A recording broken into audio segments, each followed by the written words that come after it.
we say that the Fields Medal or Abel Prize is the Nobel Prize of mathematics. We say Turing Prize is the Nobel of computers.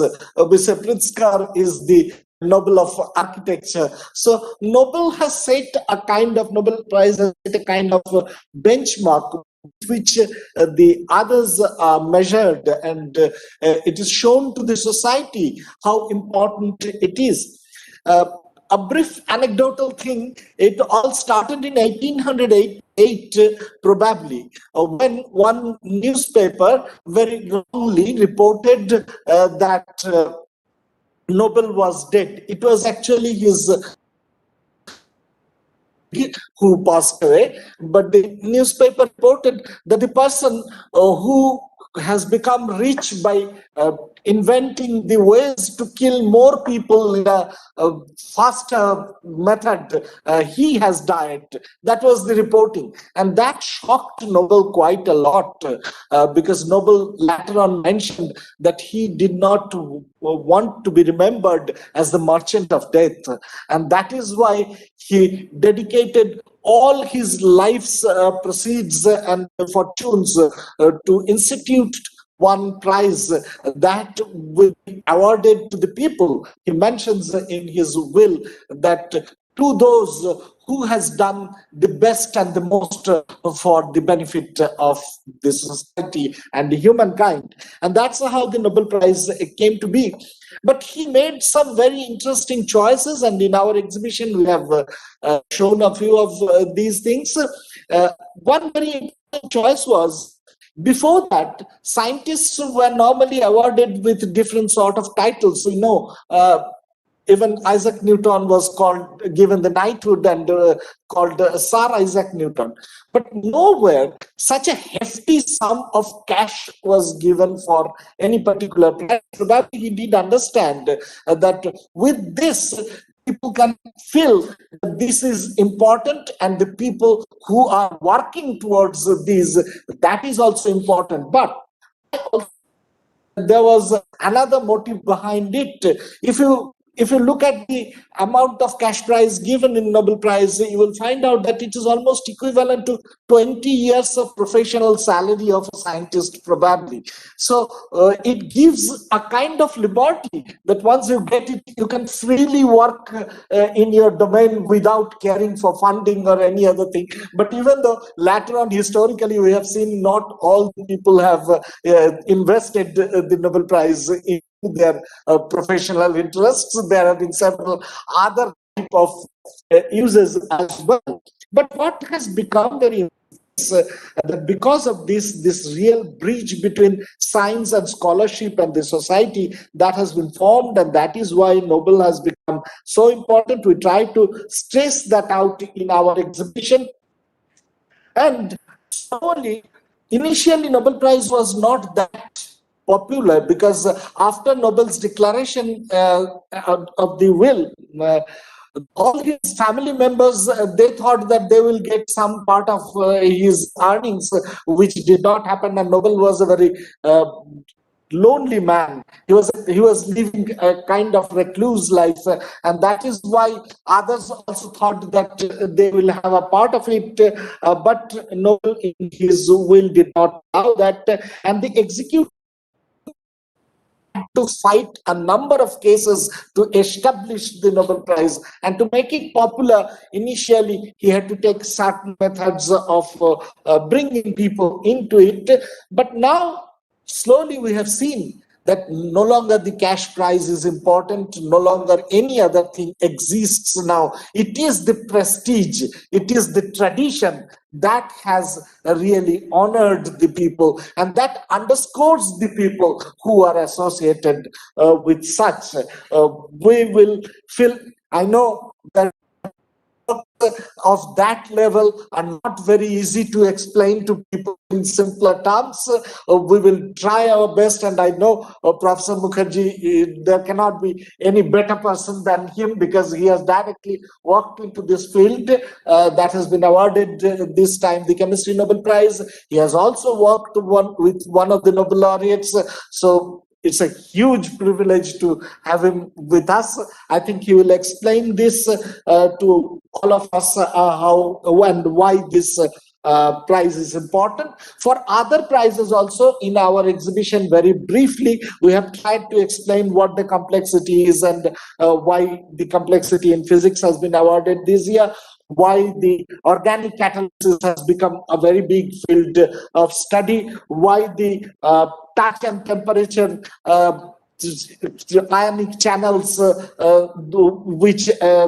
which actually causes into the senses of touch and temperature, how that becomes important in medicine and physiology. In our exhibition, we have also explained why causation and correlation are two different things in economics, and how it can be used to answer important questions of the society.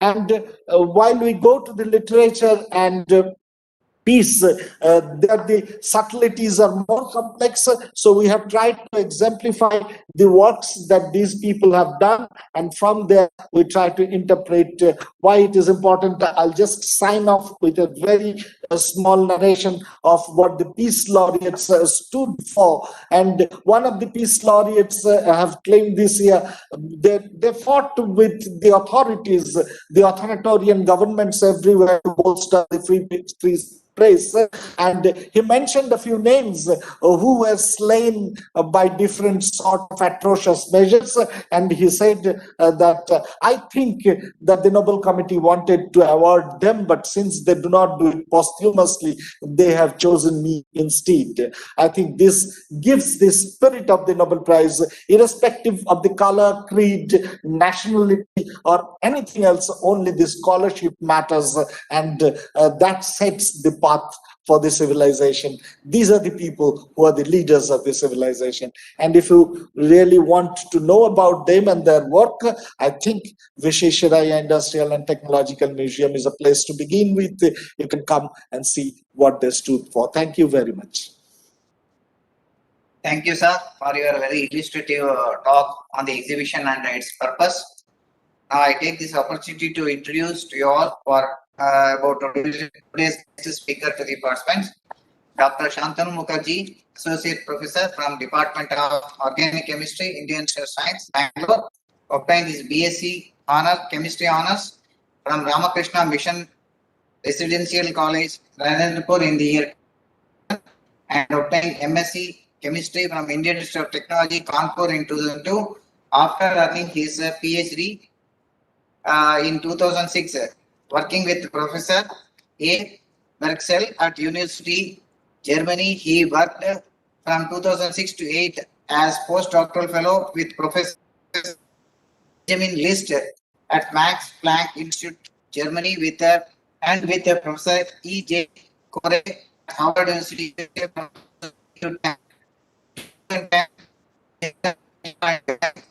Science, Bangalore, as assistant professor of organic chemistry. He is currently associate professor. Dr. Shantanu Mukherjee's research interests revolve around various aspects of asymmetric catalysis, with a particular emphasis on hydrogen bonding and bifunctional catalysis. Professor Shantanu Mukherjee is a recipient of Theme Chemistry Journals Award in 2011, Indian National Science Academy Award Medal for Young Scientist in 2014, and many more. And in 2018, he became a Fellow of Royal Society of Chemistry, London. He is Associate Editor of Organic and Biomolecular Chemistry and a member of Editorial Advisory Board of the Journal of Organic Chemistry. It is our fortunate that he is with us to deliver the talk. Now I request Dr. Shantanu Mukherjee to kindly take over and deliver the talk.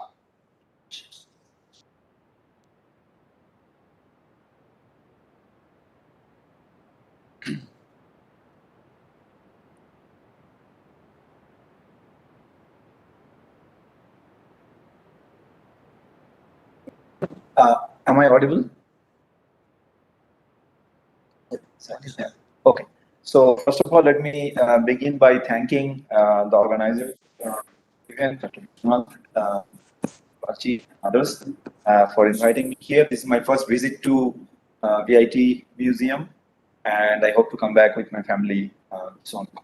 So I have been given this very difficult task to explain to the audience, consisting of, I understand, high school students, about this year's Nobel Prize in Chemistry. So actually, this is one of the most challenging aspect of our job that we face, that to explain to the society and the students and common people about what we do. And so what I will try in the next 40-45 minutes, I'll try to explain, instead of going to the details of the technical aspects of this year's Nobel Prize, I'll try to give an overview of what is this field about. And hopefully, in the talk, you will have a basic idea about this field of asymmetric catalysis. And I would be happy to answer any question that you may have at the end. And afterwards, if you want to know more about this, feel free to contact me and through email or whatever means, and I'll be happy to explain any doubt that you may have. So, as you know, that this year's Nobel Prize was in chemistry was awarded for the development of asymmetric organocatalysis to Professor Benjamin List and Professor David Macmillan. So, Professor List is in Max Planck Institute of Kohlenforschung, that means coal research in Germany, whereas Professor Macmillan is in Princeton, currently is in Princeton University in New Jersey. However, they began their career in different places.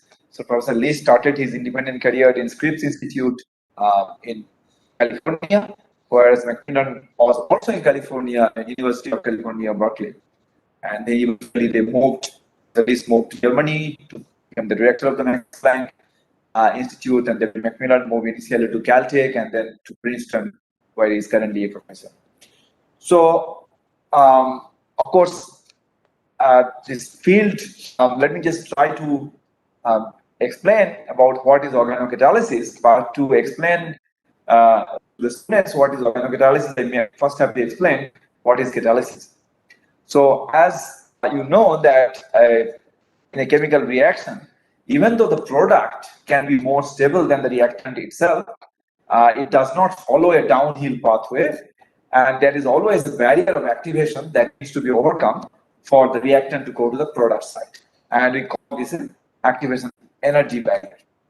And the larger the barrier is, the slower is the reaction that we are dealing with. So what catalyst does, it basically creates an alternate pathway from the reactant to go to the product, and in this process, it basically lowers the activation energy of the reaction. And this is a very simplified picture. It does not have to be exactly the same type of curve that you are seeing here. It can have multiple intermediates and transition states and so on. But effectively what it does, it basically lowers the activation energy and increases the rate of the reaction. But the question is, how does it do that? How does a catalyst function? And that leads to the lowering of the activation energy barrier. To understand this, you have to understand a bit about the molecular orbital aspects of the bond formation. So most of the reaction, as you may know, consists of either a bond formation process or a bond breaking process. That means there is an overlap between the orbitals, or there's a breaking of the overlap that was already existing. In other words, it's the field molecular orbital of the reactant interacts with the empty molecular orbital of another reactant, and the orbitals can be very different. And the larger the gap between these two orbitals, the more difficult it will be for the reaction to proceed. So this is where catalyst comes into the picture. And it can catalyze the reaction in many different ways. So one possible way is that it can raise the energy of the field molecular orbital, or called the highest occupied molecular orbital, or in short HOMO. So therefore that lowers the gap between the HOMO and LUMO, which is basically the lowest unoccupied molecular orbital. Now, since the gap is less, the reaction proceeds faster. And this type of catalyst basically enhances the nucleophilicity of the nucleophile. I will explain that in a minute in a more detail. Other possibility is the catalyst lowers the energy of the LUMO, whereas the HOMO energy remains intact. And again, the gap between the HOMO and the LUMO, the orbitals, becomes less. So therefore, the reaction can proceed efficiently.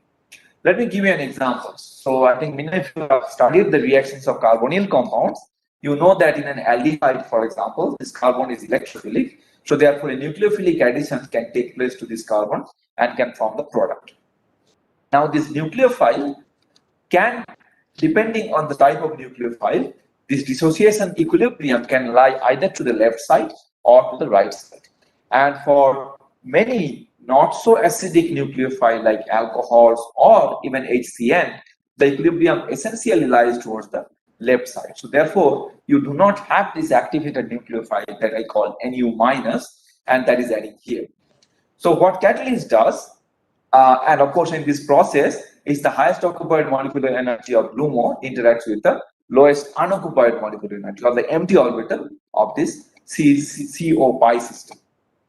What catalyst does, you can use a base as a catalyst. The base can favor the equilibrium to move to the right side by removing a proton from this nucleophilic reagent, and therefore generates a more active nucleophile, which can then add to the aldehyde. So this is called the homoactivation catalysis. Other possibility is that instead of a base, if you use an acid that can protonate or form a hydrogen bond, and therefore enhances the electrophilicity of the carbonyl carbon. So the nucleophile can now add to this electrophilic carbon. So this type of catalysis is known as the LUMO activation. So exactly what I showed in these two cases. There is a third and more interesting possibility where the catalyst actually does both at the same time, and this is called bifunctional catalysis. I'll not go into the detail. I think for the time, for your purpose, this will be sufficient to know. Now that we know what is catalysis, we have to explain what is organocatalysis. So the definition of organocatalysis goes something like this. It basically catalysis by small organic molecules where an inorganic element, even if it is present in the catalyst structure, that means a metal, is not part of the active catalytic principle. That means it is not present in the active side of the catalyst. Just to give a few examples, it can be something very simple like a small acetic acid, triethylamine, can be an alcohol. These are all small organic molecules. They can be a catalyst, or it can be something bit more complex like a natural product, amino acid proline, or some of this other. This is another natural product, and this is a non-natural molecule. They can all be small molecule catalyst that can be termed as organocatalyst. And even a complex of this type, where there is an iron present here, this is also an organocatalyst, because this part, which now have marked in black, is not present in the active site. It is this nitrogen atom on the pyridine ring that basically is a active catalytic site that participates in the reaction. And there are many more examples of this type. Now we have to explain what is asymmetric organocatalysis. But once again, I have to first explain you what is asymmetric catalysis. And this is where I would be spending most of the remaining time of this lecture. Now, to understand asymmetric catalysis, we have to know the organic molecules in 3 dimensions. And that means arrangements of atoms in space. Now, let me take you back a few years later in your school, where you studied about isomerism. So you know that isomers are molecules with identical molecular formula but different arrangements of atoms in space. And there are 2 types of isomerism. One is called structural isomers. Other one is called stereochemical isomers, or in short called stereoisomers. Now in structural isomers, they are also known as constitutional isomers. The molecular formula is the same as the definition of isomers, but the atom connectivities can be different. For example, they are also classified as chain isomers, like what you see here, that is N-butane and isobutane. There can be positional isomers, that is propanol, for example, 1 propanol or 2 propanol, or there can be functional group isomers. That means the same molecular formula, you can have either alcohol or an ether, different functional group. And you are more familiar with seeing these type of formulas, where you can see and understand their structures and functions very easily. Now coming to the stereoisomerism, the atom connectivities are actually the same, but the 3-dimensional location of the atoms are actually, or arrangements of the atoms are different. And they are also categorized under 2 different categories. One is called configurational isomers of something like cis and trans-butene, where the interconversion is possible only through the breaking of a bond. It is not a spontaneous process. And therefore, they are stable at room temperature. On the other hand, if you think of conformational isomers, they basically go from one to another by simple rotation around the single bond. Therefore, it is a spontaneous process. and most often they are not isolable at room temperature. And they are also called rotational isomers or rotamers. Now, among the stereoisomers, there are certain class of molecules which, exactly like our hand, they exist in the pair of mirror images which are non-superimposable, like what you see here. And this doesn't have to be molecules; it can be any objects as well. And they are called enantiomers. Like you come across everyday's life, there are this type of screws which can be right-handed or left-handed. They're exactly mirror images, but not superimposable. Similarly, many times you have seen this type of spiral staircase, or in the you have seen the structure of DNA, or this type of double helix structure. These are actually all chiral objects, and you can see them around in this type of snails or pine cone and so on. So there are many objects that can be and that can have this property of non-superimposable mirror images, and they are called these type of compound objects are called chiral objects. In the molecular world also, this type of mirror images are called enantiomers, and only there are for a given molecule only a pair of enantiomers are possible. But there is another type of stereoisomers where they are stereoisomers, but they do not have this type of mirror image relationship. They are called diastereomers. For example, this type of compounds, you can see there are two OH on one side, in this case, two OH on the opposite side. They are called diastereomers. Now, diastereomer a molecule can have multiple diastereomers. For example, these two species are enantiomers, but each of them, they are actually diastereomers. Similarly, this compound can have two pair of enantiomers and two pairs of diastereomers, like what you see here. Now, so just to so if you have to look in terms of molecular formula, if they are identical, they are homomers. If they are not identical, they are called isomers. Now, if the bonding connectivity is the same, they are called, or if it is not same, they are called constitutional isomer. And their chain isomers, positional and functional group isomers comes into this. And if they are same bonding connectivity, they are called stereoisomers. And if they are mirror images, they are called enantiomers. If they are not mirror images. Now, properties of this type of stereoisomers are also very different. For example, enantiomers can have the identical physical properties. That means there's melting point, boiling point, solubility, everything should be the same. Whereas diastereomers are very different compounds. But enantiomers, they only differ in the direction of optical rotation. So let me just quickly explain you what is optical rotation. As you know, the light actually composed of two perpendicular vectors. One is the electric vector, other one is magnetic vector. Now, these electric vectors, they actually go in all directions. So if you pass a light through something called a polarizer, you can actually remove all the components and you can have only one plane that is propagating perpendicular to the direction of the light propagation. Now, certain molecules, when light passes through that, they are capable of rotating this plane of the polarized light. They are called optically active compound. And you can actually, there is something called analyzer, and that can distinguish or can figure out how much the plane is actually rotated in this process. So if it is rotated to the right side, they are called plus. If it's rotated to the left side, or that means anti-clockwise, it's called minus. And the magnitude of this rotation, of course, will depend on the concentration of the solution if you're taking a solution, and also the path length, that means how much distance it is passing through the solution, and also, of course, the wavelength of the light. And based on this, there is a formula of something called specific rotation, which is where this alpha is actually called optical rotation. And when you put alpha within third bracket, it's called specific rotation. You put a T here, that is the temperature, and this lambda called the wavelength, and this is the formula here.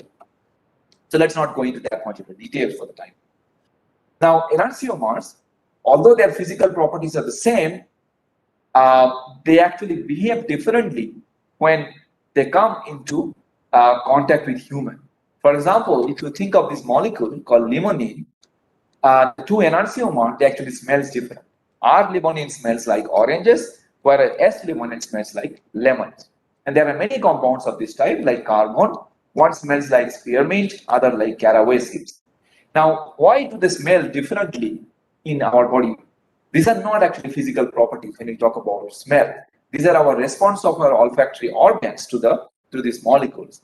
And don't forget that our body consists of many biological machinery, and they are actually composed of amino acids and sugars, which are also enantiomerically pure. You know that all natural amino acids are L amino acids, and all sugars are D sugars. So therefore, all proteins and DNA, everything is actually a single mirror image object or mirror image molecule. So therefore, we are chiral, and these chiral molecules, they start behaving differently when they are placed in a chiral environment, like in our body. This is exactly like our pair of gloves. What we have here, these are the two pairs of gloves. Now, if you try to put a left hand in left pair of gloves into our left hand, it will be actually a fit. On the other hand, if you try to put the right hand, the gloves to our left hand, it will not fit actually. Or when you try to shake hand, only the right hand will recognize another person's right hand. And this event in the molecular world is called stereoselective recognition of chiral molecules. And this has a lot of implications when it comes to the domain of biology, that means human lives or agricultural lives or the life of plants and so on. There are many, many drugs like this molecule called DOPA. This is a neurotransmitter. It is used for treatment of Parkinson's patients. And now here are the two enantiomers of this molecule, whereas L-DOPA is the medicine for the disease. D-DOPA is actually toxic. And that is probably the most infamous example is this thalidomide, which was used as a wonder drug in something like paracetamol these days, or aspirin. And so this was used for the treatment of various types of, as a painkiller and various types of other illness, including the morning sickness by pregnant women.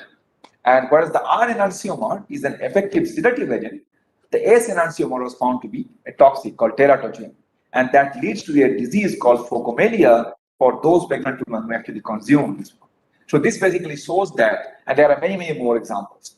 So in the domain of crop science, so this molecule is actually very important, very interesting. This is a Japanese brittle pheromone, and this actually secreted by the larva of these type of beetles, and this larva, they actually eat the crops and they destroy the crop to a great extent. So therefore, what Japanese do, they use this molecule to trap the beetles and kill them. So you can see the trap they have used in these cases. And there are some interesting properties of this molecule. You can see there are two stereochemical elements. One is called Z, other one is called R here. Now, if you use 25 microgram of this molecule, it can actually catch thousands of beetles. Whereas the E enantiomer, even if it is R, that is completely inactive. Importantly, the mirror image of this compound, that is S enantiomer and S and Z, that is actually inhibitor of the R enantiomer. Even 1% of S enantiomers is sufficient to destroy the activity of the R enantiomer. That means we need to obtain single enantiomer of a pure form in some beads. And how do we do that? So this science, this field of science is called asymmetric synthesis. Now, what do you mean by asymmetric synthesis? As you have already known, that there are these pairs of molecules called enantiomers.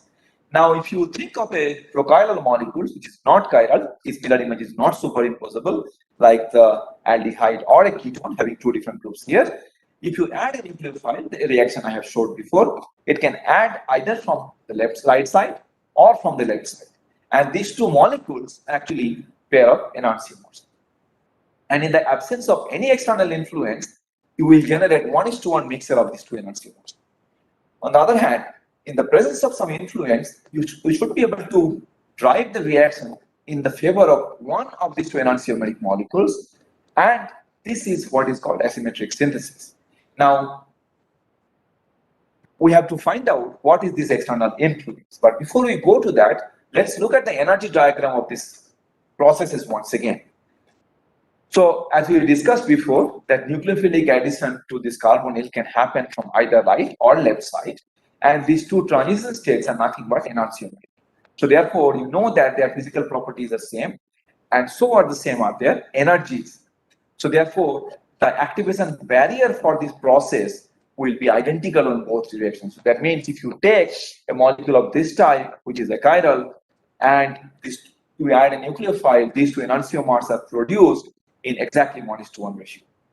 On the other hand, if one of these two substituents on this carbonyl is a chiral or contains a chiral center, then these two transition states are no longer enantiomers. That means they do not possess the mirror image relationship. Now they are diastereomer. And as I already discussed, the diastereomers are very different compound and they have completely different properties as well as energies. So therefore, now both of them we have very different transition state energy, and the activation barrier for these two processes will also be very different.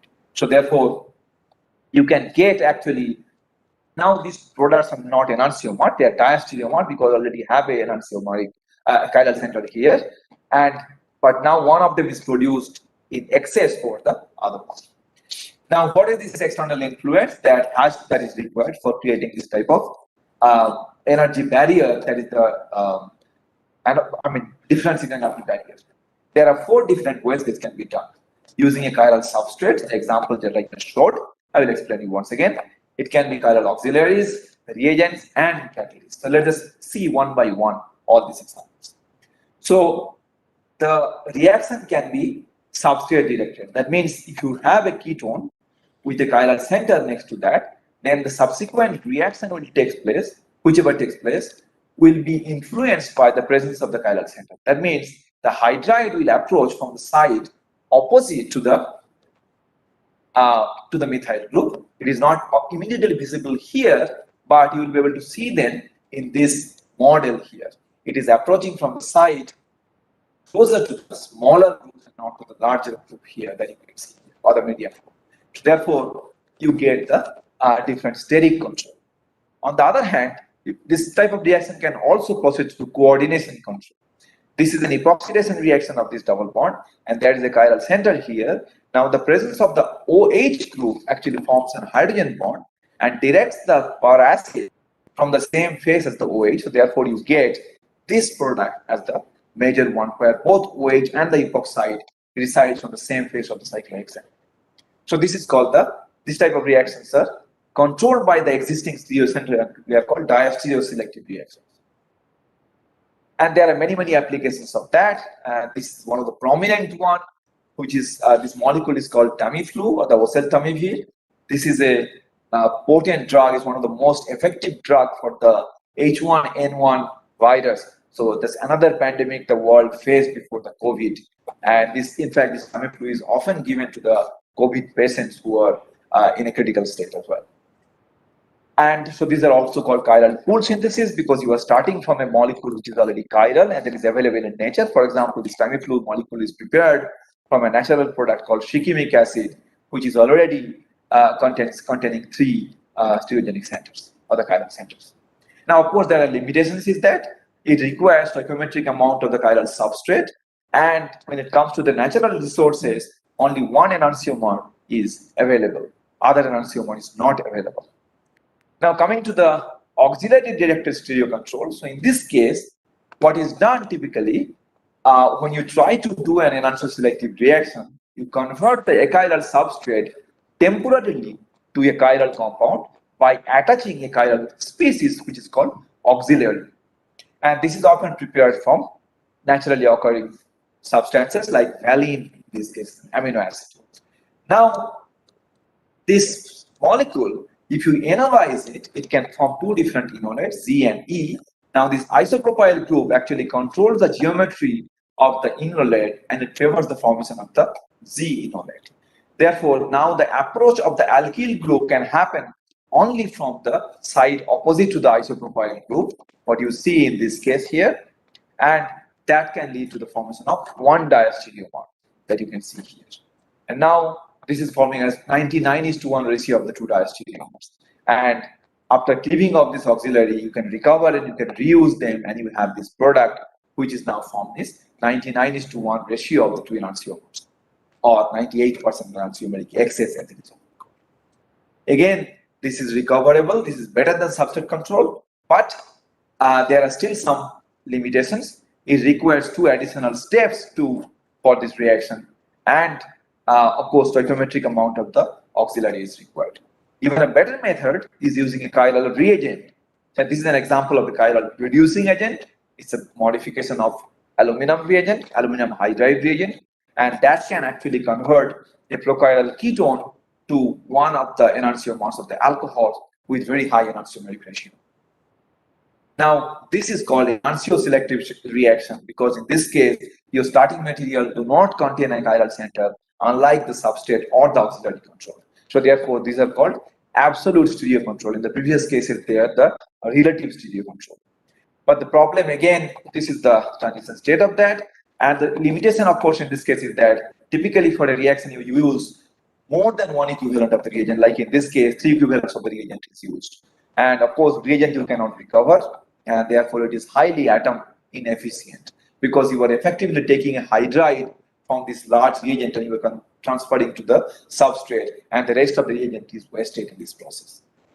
So to, of course, when you do that, as I have already given you the ratio of these various enantiomers that you are forming in this process, how do you distinguish them?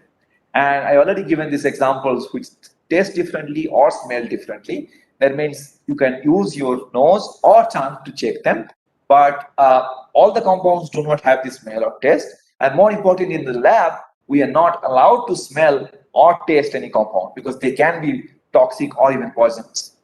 So there are sophisticated methods available in the laboratory. You can use a polarimeter or use NMR spectroscopy or using HPLC or GC. Again, I will explain them one by one. So what you do in a polarimeter, I already told you what is a polarimeter. And you know that molecules, enantiomerically pure molecules, can have are capable of rotating the plane of polarized light, and they are called optically active compound. So this is mandelic acid. You can see this is minus and this is plus mandelic acid. So therefore, if you are preparing a synthetic sample, of course, if it is enantiomerically pure, that means there is 100% of this AS or R mandelic acid. And now you want to check optical purity, you use the synthetic compound, you divide their optical rotation or the specific rotation with the maximum one, that is for enantiomerically pure compound. And this is also known as the enantiomeric excess. So basically, this is the formula in that case again. And if the ratio, if you are thinking about it, that's called enantiomeric ratio. So using NMR spectroscopy, you can. So the problem with the polarimeter is that you need to know the optical rotation of an pure compound. Now, if you are preparing a compound for the first time in the world, you do not know the optical rotation of the enantiomerically pure compound. So therefore, you will not be able to use polarimeter for determining the optical purity or the enantiomeric excess of the compound. You can do that using NMR spectroscopy, and this is what was used to be done in the olden days. Like you have these two enantiomeric amines, and you can convert these amines to amide using this chiral compound called Moser ester. Now these two amides, they are actually diastereomers, so you can check the proton or the fluorine 19 NMR, F19 NMR, and check their ratio to the NMR. And of course, you have to derivatize them. You cannot recover them. And complete conversion is required. This is some of the limitations of that. And this is somewhat better method is something called chiral shift reagent. In this case, you do not need to convert the compound to anything else. You can simply add this shift reagent, and they actually form a complex and produce two diastereomeric species in the solution itself. And you can check the ratio.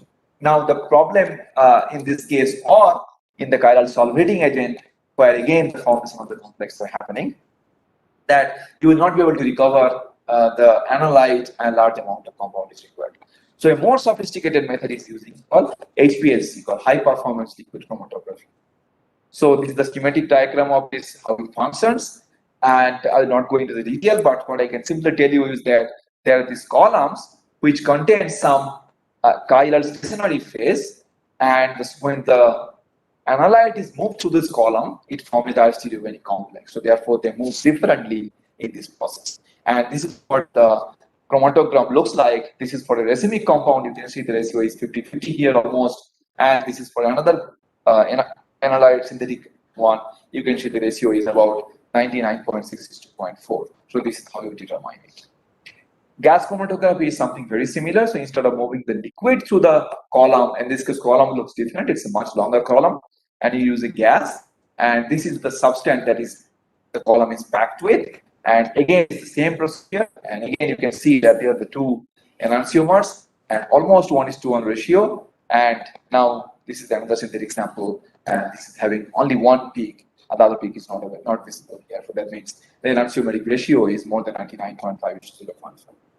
So this is how basically you determine the optical, determine the ratio of the enantiomers. Now the last part of this, it is the chiral catalyst, the last strategy, last influence. And this is called asymmetric catalysis. So this is what this year's Nobel Prize was given for. And in asymmetric catalysis, it is the energy difference between these two transition states that is actually important, because that translates into enhanced selectivity of this reaction. And this typically energy gap varies from 0.5 to 5 kilocalorie per mole. And if the gap is about 2 kilocalorie per mole, you get 99, more than 90% E, even at 40 degrees Celsius. That means 95:5 ratio of the two enantiomers. And here are some of the examples of catalytic asymmetric transfer. The hydrogenation reaction, this is an epoxidation reaction, this is a reduction of ketone at the bottom left, and in this case, it's the dihydroxylation. And these three, what I marked here, these are the people, Mayuri, Sharpless, and Knowles. They were awarded Nobel Prize in the same field of asymmetric catalysis in 2001 for their work in the asymmetric oxidation and hydrogenation reactions.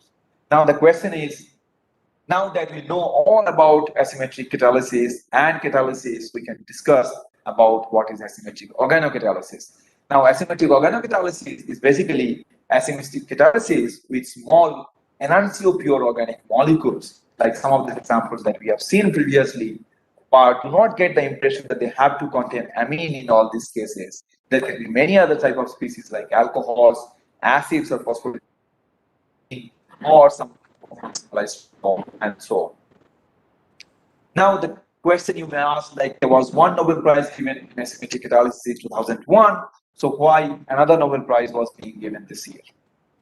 So to understand this, we have to actually go back to the previous century, and this was the picture of asymmetric catalysis in 20th century. It was dominated by only two types of catalysts: enzymes, which are called biocatalysis, or transition metal catalysis. I think you know what is transition metal.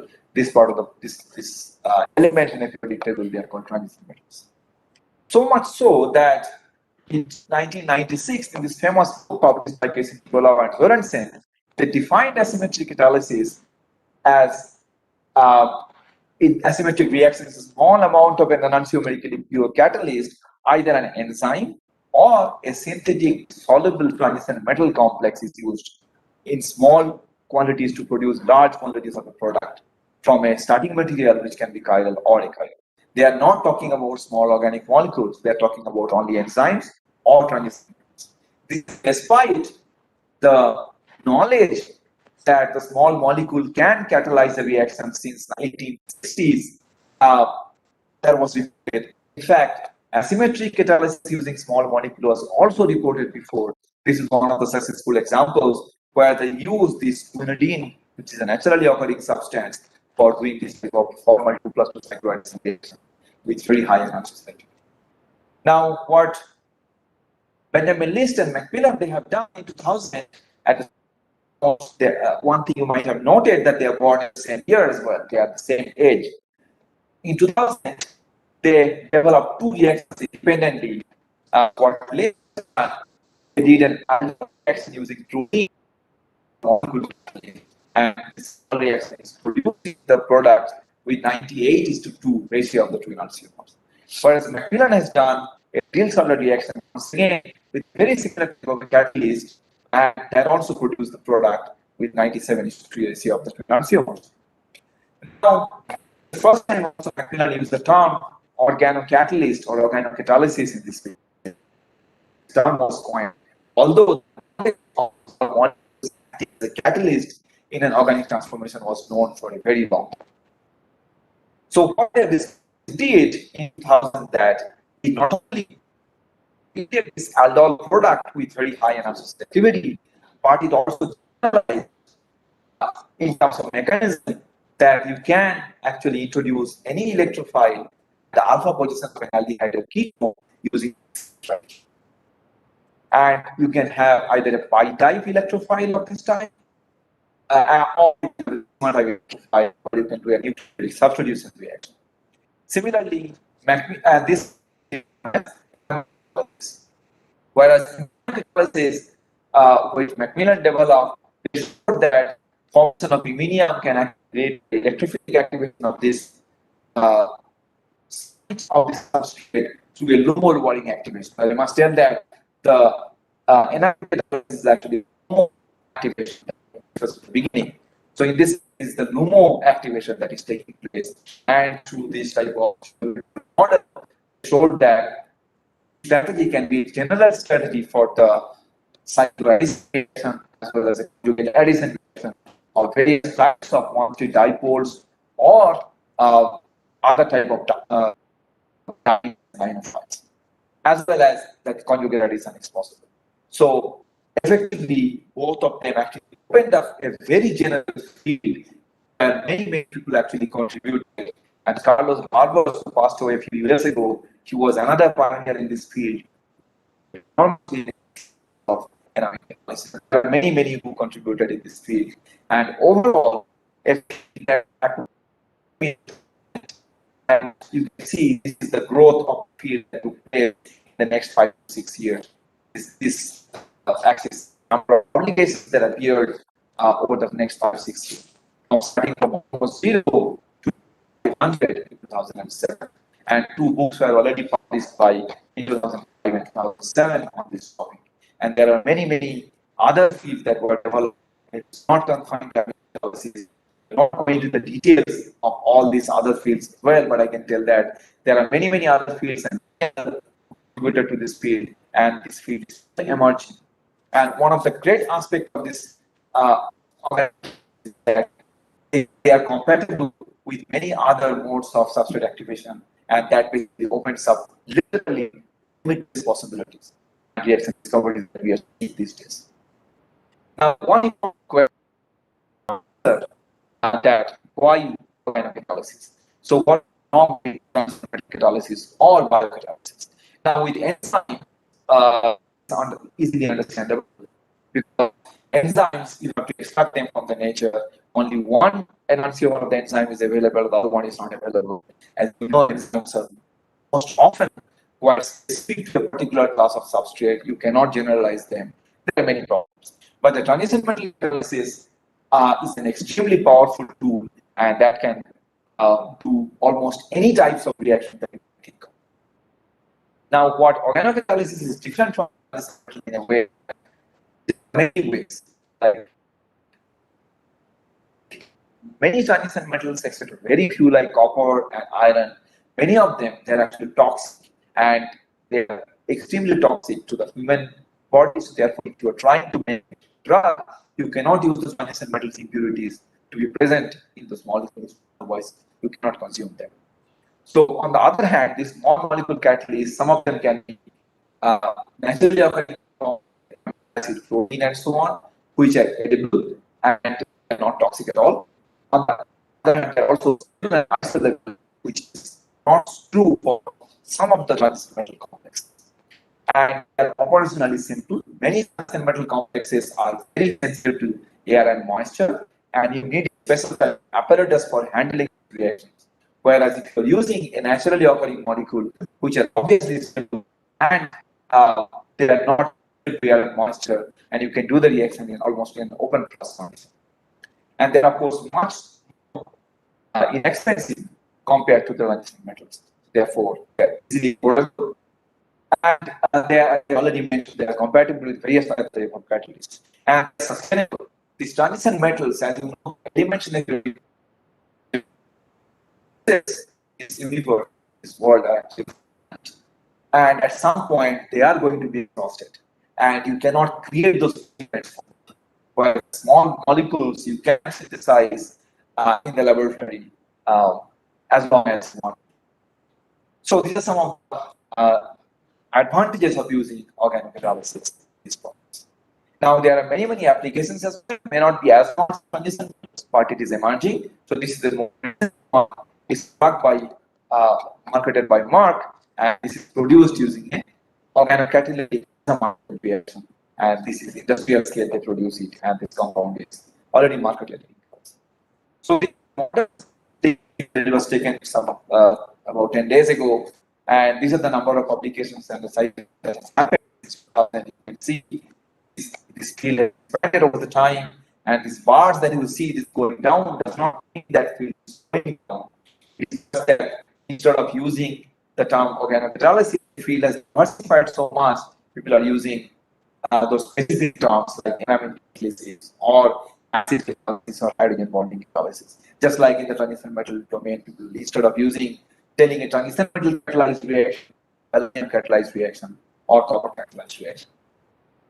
So overall, what these two laureates have done, they have changed perception of the catalysis or asymmetric catalysis in general, and this is the perspective of how catalysis is viewed by common people and also practice the field. So they have basically transformed the field into something that was unthinkable 22 years ago. So they are very well deserving that they received the Nobel Prize this year. And let me complete my lecture here. A couple of months ago, I wrote a small news article on this year's Nobel Prize. If you are interested, so this is the reference. You can actually go through that. And thank you all for listening to this lecture. And I'm very happy to answer if you have any questions. Thank you. Thank you very much for your very illustrative and thought-provoking talk. Now, we would like to take up the questions from the participants. Okay. See what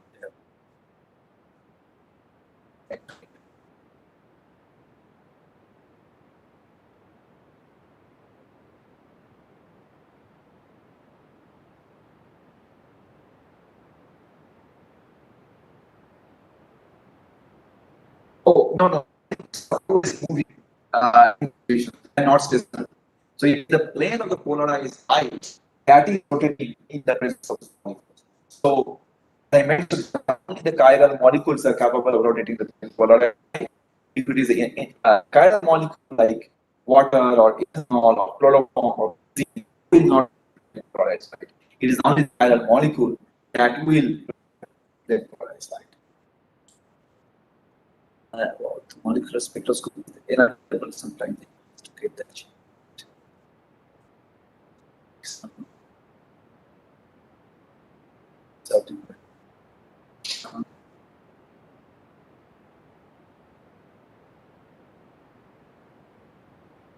What is about anti-chemical? So reactant product energy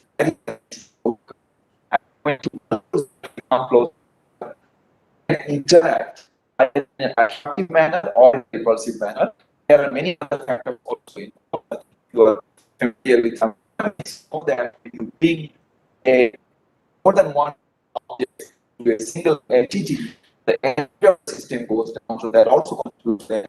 There are many aspects of energy that actually converted to the speakers. I think the molecular spectrum actually some of these effects from molecular spectrum, but that will not give you the energy of this type of condition states. All right. Thank you. I hope I was able to answer.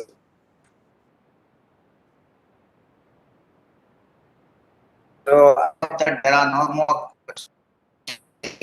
participants that are to express to the guest personality on behalf of museums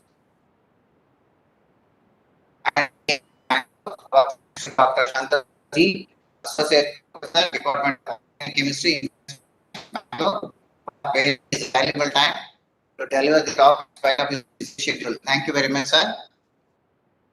For this webinar, stay back with us for 2 more minutes. After this, there will be a short video of the exhibition today. Thank you all the present media for your support to us. Our thanks to Srimati K. Sadhana, the director of the museum, for her guidance and support in organizing the programs. Thank you the team VAM for your support to organize the program in a very novel way. Thank you one and all as we have come to the program. So before we sign off, on information to all participants, please keep visiting the museum website www.vismuseum.gov.in for more information about the various ongoing programs. Please do participate. Museum is open now and you can come with your family and friends to visit the galleries of the museum. Thank you.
Thank you.